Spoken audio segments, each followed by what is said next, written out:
नमस्कार साथियों। आज हम एक नए वीडियो के माध्यम से आप लोगों को एक जानकारी आपसे साझा करना चाहूँगा। ये जो अभी राजस्व लेखपाल का पेपर हुआ था, उसकी एसटीएफ जांच कर रही है और अभी भी जांच कंटिन्यू लगातार जारी है।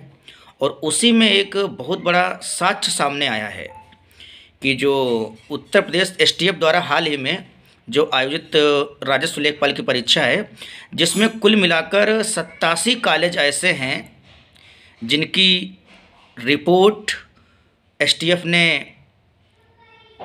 बनाई है और कहा है कि ये 87 कॉलेज हैं जो पूर्ण रूप से धांधली इन विद्यालयों में हुई है और यहाँ धांधली कराए जाने के कारण इनकी रिपोर्ट आयोग को इन्होंने प्रेषित भी कर दी है।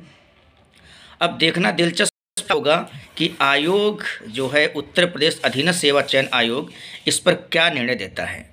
एक बहुत बड़ी बात होगी क्योंकि एसटीएफ के द्वारा दिया गया 87 कॉलेजों का जो आंकड़ा है बहुत ही दिलचस्प होगा और बहुत बड़ी ये बात है क्योंकि ये जो विद्यालय हैं ये जिला वाइज आपको हमारे पास डाटा भी इकट्ठा है, आपको बताऊंगा। प्रयागराज के 32 विद्यालय हैं। प्रयागराज के केवल अकेले के 32 विद्यालय हैं जिनमें पूर्ण रूप से धांधली हुई है। ये एसटीएफ ने स्वीकारा है और इसकी रिपोर्ट आयोग को भेजी है। दूसरे नंबर 2 पे आता है बनारस यानी वाराणसी, जिसमें 23 विद्यालयों की काली सूची तैयार की गई है। उसके बाद बात कर लेते हैं लखनऊ की। लखनऊ में 9 विद्यालय ऐसे चिन्हित किए हैं जिसमें पूर्ण रूप से धांधली की गई है।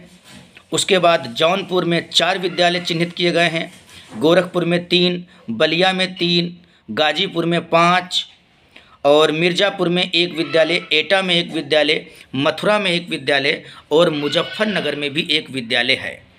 इन विद्यालयों की जो सूची इन्हें तैयार की है जिसमें इन्होंने स्पष्ट लिखा हुआ है। जैसे हम नंबर 1 की बात कर लेते हैं, प्रयागराज का जो जनपद का नाम प्रयागराज और इसका विद्यालय कोड है 1411 और विद्यालय का नाम है आदर्श शिक्षा निकेतन इंटर कॉलेज उत्तरी लोकपुर नैनी प्रयागराज। और उसने जो एसटीएफ ने कांड भी बताया है, एसटीएफ उत्तर प्रदेश द्वारा गिरफ्तार किए गए नकल माफियाओं के मोबाइल के डाटा विश्लेषण से प्राप्त परीक्षा केंद्र जिस पर राजस्व लेखपाल एवं अन्य प्रतियोगी परीक्षाओं का आयोजन हुआ है। इस तरीके से उन्होंने अपनी आख्या भी प्रकट की, अपनी प्रयोग की है और दीवार की अवधि है क्या नहीं है। अब देखना दिलचस्प यह होगा कि आयोग इस पर क्या प्रतिक्रिया करती है और ये कितनी लंबी इसमें धांधली हुई है। 87 विद्यालय बहुत रखते हैं मायने। एक इतने व्यापक स्तर पे जब धांधली हुई है तो क्या एक प्रश्न चिन्ह बनता है कि क्या अब भी इस लेखपाल की परीक्षा को आयोग या सरकार करवाएगी या रद्द करवाएगी। ये तो आगे आने वाले समय में ही पता चलेगा, लेकिन हम आप लोगों को ये डाटा इसलिए बताए हैं, दरअसल इस पर जो आयोग है बहुत तेज़ी से काम कर रहा है, बहुत तेज़ी से काम कर रहा है। सारी परीक्षाओं के परिणाम को लेके सुस्त बैठा हुआ है, लेखपाल पे बहुत तेज़ी से काम कर रहा है। क्या प्रेशर है, क्या आयोग पे सरकार का प्रेशर है या किसका प्रेशर है नहीं जान सकते हैं, लेकिन इतनी व्यापक स्तर पे धांधली होने के बाद भी इसकी स्कैनिंग हो रही है, इस पे काम चल रहा है, रिजल्ट आने की तैयारी सब कर रहे हैं। लेकिन एसटीएफ एक तरफ एसटीएफ इसके खुलासे पे खुलासे करती आ रही है। आज 87 विद्यालयों को इसने डिबार कर दिया, इसने ब्लैक लिस्ट में डाल दिया। एसटीएफ ने कहा कि इतने विद्यालयों में व्यापक स्तर पे धांधली हुई है।